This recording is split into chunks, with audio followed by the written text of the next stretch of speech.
Godiya ta tabbata ga Allah, tsira da aminci a bisa ga fiyayyen halittu annabi Muhammad da iyalan gidansa da sahabbansa da dukkanin wanda suka bi tafarkinsa har izuwa ranar hisabi.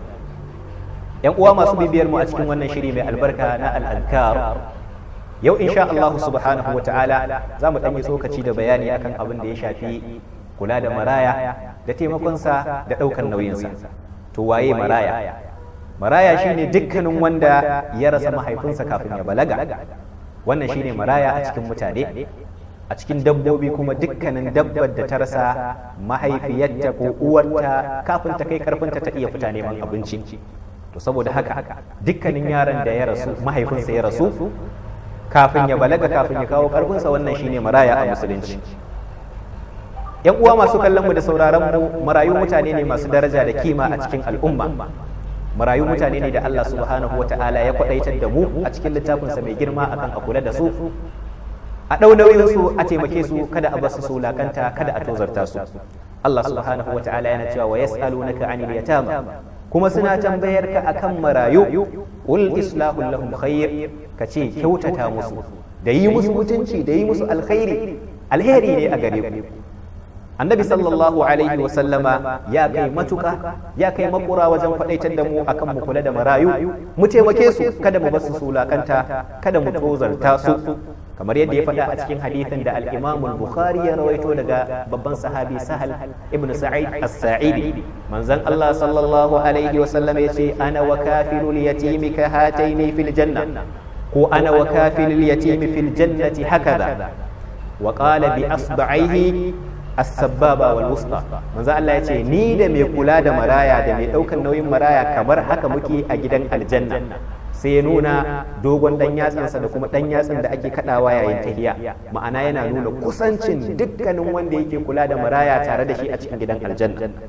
Babban malami Ibn Battal, Allah ya masa rahma, yana cewa haƙƙi ne akan dukkanin wanda ya ji wannan hadisi lallai yayi kokarin aiki da shi. Yace haqqun ala man sami'a hadha alhadith, wallahi haƙƙi ne akan dukkanin wanda ya ji wannan hadisi an ya'mala bihi, yayi kokari yayi iyawarsa wajen yin aiki da shi, li yakuna rafiqan nabiyyi sallallahu alaihi wa sallam fil janna, domin ya kasance abokin zaman manzon Allah sallallahu alaihi wasallam, makusanci tare da manzon Allah sallallahu alaihi wasallam a cikin gidan aljanna.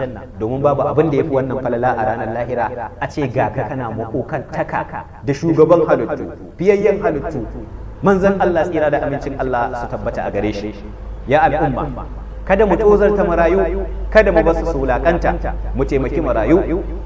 Amma abin takeici a cikin wannan al'umma zaka samu cewa daga mahaifin yaro ya kwanta ya faɗi, to shikenan sai a bashi ya wulakanta, babu mai kula da shi, babu mai bashi abinci, babu mai kai shi makaranta, sai a bar marayu suna watan gaririya, suna yawo a cikin kwararo, suna yawo a titina suna bara, ko suna neman abin da za su ci, ko suna neman magani. Babu wanda zai iya ɗaukar nauyinsu ya kai su asibiti, babu wanda zai iya ɗaukar nauyinsu ya kai su makarantu. Mun sa 'ya'yayenmu a makarantu masu tsada, mun tanadar wa 'ya'yayenmu suturu masu kyau, muna ɗinka wa 'ya'yayenmu kayan sallah, daga ba su da lafiya za mu kai su asibiti. Amma kuma Allah sarki, marayu bayin Allah an basu sun wulakanta a cikin wannan al'umma. Lalle mu ji tsoron Allah subhanahu wa ta'ala, mu sani cewa tozarta marayu da wulakanta su da kin kula da su abu ne wanda yake mara kyau.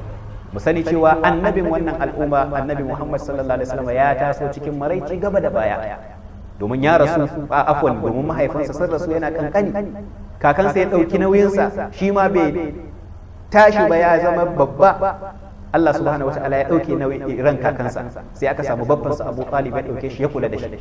Amma tare da tasowa annabi sallallahu alaihi wasallam cikin maraici, mu kula bai wulakanta ba, kakansa ya kula da shi, kanin mahaifinsa ya, dan uwan mahaifinsa ya kula da shi. Saboda haka lalle mu dage wajen taimakawa marayu, kada mu bar marayu su tozarta. Taimakawa marayu yana kawo al'umma albarka, yana kawo yalwar arziki. Ya kai bawan Allah mai hali, sawa kanka cewa zaka taimaki maraya ko guda ɗaya ne, ta hanyar abincinsa ne ka ce ka ware a gidanka zaka ba wa maraya abinci, ta hanyar suturarsa ne ka ce ka ɗaukar wa Allah alkawari zaka na yi wa maraya ɗinki, ta hanyar sashi a makaranta ne ka ce ka ɗaukar wa Allah alkawarin cewa zaka kula da nauyin maraya wajen karatunsa.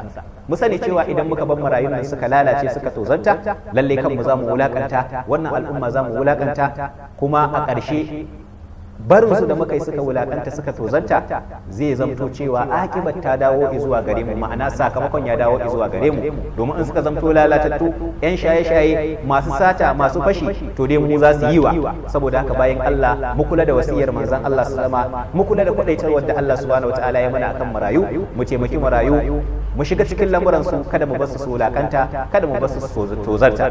Wassalamu alaikum wa rahmatullahi wa barakatuh.